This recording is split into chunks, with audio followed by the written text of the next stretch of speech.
दोस्तों, ये सुंदर सा घर सीता, राधा और धन्या का है। तो आइए देखते हैं आज की कहानी में क्या होता है। यहाँ पर धन्या अपनी खाट पर सो रही है।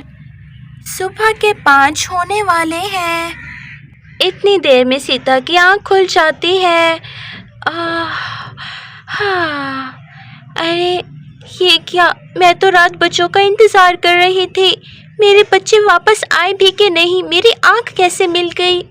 रात तो उन्होंने बहुत देरी कर दी। मैं जल्दी जल्दी जाकर देखती हूँ कि वो आए क्यों नहीं अभी तक। जैसे ही वापस आई थी उन्हें तो मेरे पास आना चाहिए था। पता नहीं मेरी बच्चियाँ वापस घर आई हैं कि नहीं। अरे ये सो रही हैं। मैं तो ऐसे ही परेशान हो गई थी। अच्छा है, अभी सोती रहे, जैसे उठेंगी फिर मैं सब पूछ लूँगी इनसे। यहाँ पर तो सब सो रहे हैं, मुझे क्या करना चाहिए। मैं वापस अपने कमरे में चली जाती हूँ। और फिर ये कहने के बाद सीता अपने कमरे में आ जाती है। पता नहीं पन्नू और सोनल ने क्या बातें सुनी होगी वहाँ पर। उन्हें घर का एड्रेस भी याद होगा या नहीं। मैंने तो कहा था अच्छे तरीके से सब सुनना, देखभाल के आना। अब पता नहीं क्या होगा। ऐसा करती हूँ, जब तक वो सो रही हैं तब तक मैं थोड़ी देर कमर सीधी कर लेती हूँ। हाँ, अरे सुबह हो गई, उठ जाती हूँ। अरे रात श्याम जी और बच्चियाँ बहुत लेट आए थे, इन्हें मैं सोने देती हूँ। मैं जाकर नाश्ता बना लेती हूँ और आंगन से झाड़ू भी तो देनी है, या फिर पहले झाड़ू दे देती हूँ उसके बाद मैं नाश्ता बना लूँगी। आंगन बहुत गंदा हो रहा है, जल्दी जल्दी झाड़ू दे लेती हूँ मैं। और फिर यहाँ पर राधा झाड़ू देने लगती है। अरे अब जल्दी जल्दी जाकर नाश्ता बना लेती हूँ। अब तो गैस भी जल्दी चली जाती है, ऐसा ना हो कि लकड़ियों वाले चूल्हे पे मुझे ये नाश्ता बनाना पड़े। आज वैसे मैं क्या बनाऊँ, अंडे और पराठे बना लेती हूँ। हाँ, ये ठीक रहेगा। और फिर उसके बाद राधा किचन में काम करने लगती है। अरे आज तो मैं बहुत ज़्यादा देर सोती रही, ऐसा गलती हूँ। अरे बाप रे, मैंने तो माँ को बताया नहीं, मम्मी तो गुस्सा होंगी। अरे उठ जाओ, तुम सो रही हो अभी तक। क्या हो गया, मुझे सोने दो अभी। अरे मम्मी को हमने नहीं बताना क्या। ओह ये तो मैं भूल गई। उठो, चलो चलते हैं मम्मी की तरफ। उसके बाद पन्नू और सोनल दोनों अपनी माँ की तरफ जाने लगती है। मम्मा मम्मा, आप सो रही हो मम्मा? अरे मेरी बच्ची आ गई।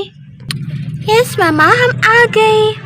आपको पता है रात चाचू ने हमें आइसक्रीम भी खिलाई थी, इसलिए तो हम इतना लेट हो गए। हमने शर्मा खाया, हमने आइसक्रीम खाई, हमने जिंगर बर्गर खाया और हम KFC पे गए थे मम्मा। ओह इतना कुछ खा लिया। अब मुझे काम की बात बताओ।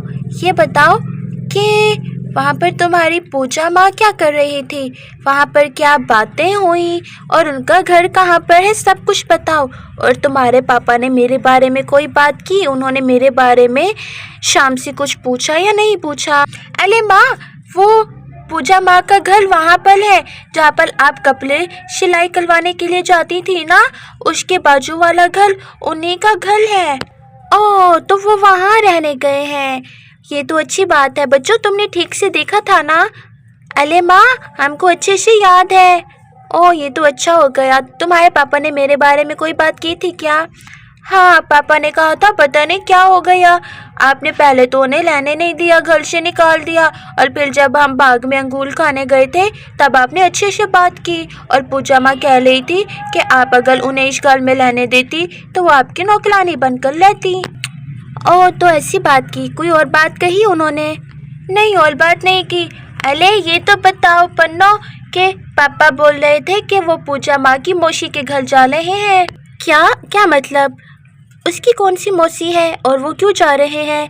पता नहीं माँ, वो कह रहे थे कि उनको ना इनवाइट किया है, तो फिर वो ना चले जाएंगे। और उन्होंने शाम चाचू को घर की चाबियाँ भी दी हैं, कहा है कि मेरे घर में रात को आके सोना, हम 2 दिन वहीं पर रहेंगे।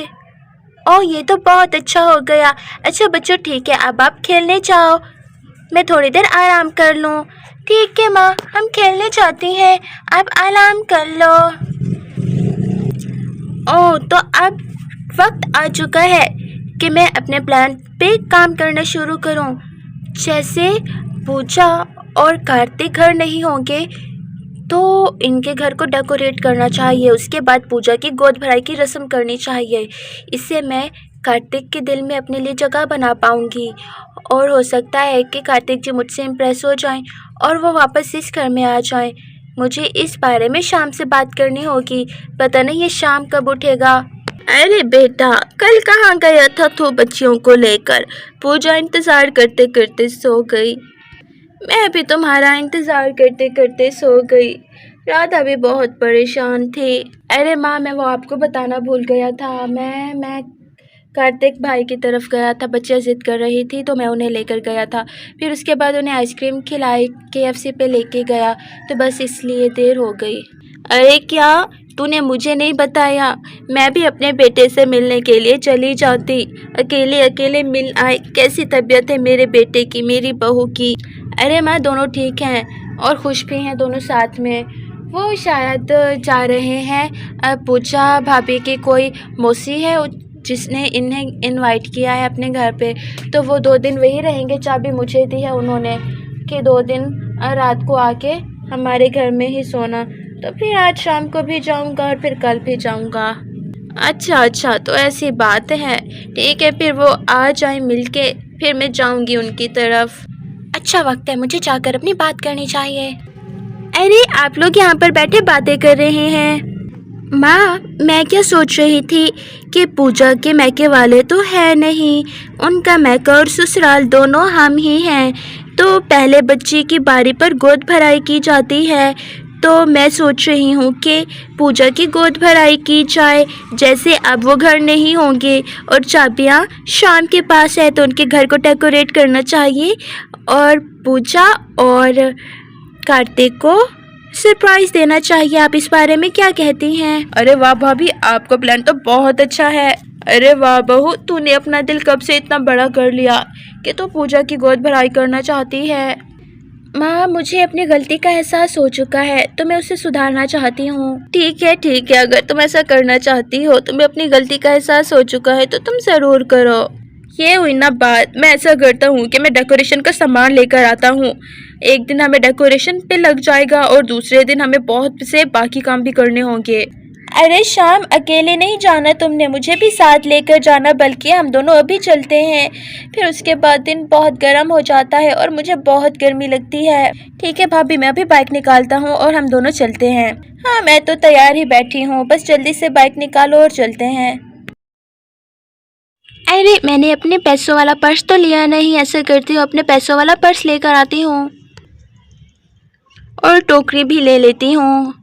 बल्कि ऐसा करती हूँ कि राधा को साथ लेकर चलती हूँ। हाँ, ये ठीक रहेगा। ये कहकर सीता अपना पर्स उतार लेती है। अब ये टोकरी भी उतारनी है। ऐसा करती हूँ कि राधा से ही कहती हूँ, राधा, ओ राधा, कहाँ हो? यहाँ आओ। जी भाभी, क्या हुआ? कोई काम है क्या? हाँ राधा, ये टोकरी बहुत ऊंची है, मैं नहीं चढ़ सकती। ये टोकरी उतार दो और हमने बाजार जाना है। क्या अभी बाजार जाना है हमने? हाँ, अभी जाना है, देरी हो रही है, जल्दी करो। ठीक है भाभी, मैं अभी उतार देती हूँ इसे। अब दोनों बाजार जाने के लिए तैयार थी। आ जाए, इतना देर क्यों कर रही हैं? जल्दी करें, मुझे देर हो रही है, काम पर भी जाना है मैंने। अरे आ गई, बस अभी आ रही है। चलो राधा, फिर देरी हो जाएगी। हाँ भाभी, चले। अरे राधा, आ जाओ अपने पति के साथ। तुम खुद बैठो, मैं पीछे बैठ जाऊंगी। यहाँ पर राधा अपने पति के साथ बैठ गई थी। आ जाए भाभी। बैठ गई हैं आप दोनों? हाँ, देवर जी बैठ गए हैं हम दोनों। चलिए चलते हैं। ध्यान से चलाना देवर जी, ऐसा ना हो कि एक्सीडेंट करवा दो हमारा। और यहाँ पर शाम अपनी भाभी और पत्नी को बाजार लेकर आ जाता है और यहाँ पर सीता और राधा दोनों दुकान में आ जाती हैं। और ये बहुत सुंदर सेज वाली दुकान है। यहाँ पर रंग बिरंगी अच्छी सेज है, ब्राइडल दुपट्टे हैं और यहाँ पर बहुत सारे गिफ्ट्स पड़े हैं और ये है दुकान वाला। तो आइए देखते हैं कि क्या होता है। अरे भैया, हमें गोद भराई के लिए डेकोरेशन का सामान चाहिए। अरे भैया, आपको यहाँ पर हर वैरायटी मिलेगी। आप यहाँ पर देख सकते हैं कि हमारे पास कितनी वैरायटी में सेज है। हमारे पास ये खूबसूरत सा कामदार दुपट्टा है। ढेर सारे तोहफे पड़े हैं हमारे पास। यहाँ पर हमारे पास टी ट्रॉली है। उसके अलावा बहुत सारे डेकोरेशन पीस हैं और हमारी एक केक की दुकान भी है। आप वहाँ से केक बेक भी करवा सकते हैं। और ये तो बहुत अच्छी बात है। भाभी और राधा, फिर आप दोनों यहाँ से सेज पसंद कर लो। और फिर उसके बाद वो सब सेज की शॉपिंग करने लगते हैं और फिर ख़रीदारी करने लगते हैं। तो दोस्तों, आपको आज की कहानी कैसी लगी? कहानी पसंद आई हो तो वीडियो को लाइक, चैनल को सब्सक्राइब कीजिएगा और कल की वीडियो में देखिएगा कि हम लोग कैसे पूजा के घर को डेकोरेट करते हैं और कैसे उसकी गोद भराई होगी। Bye bye.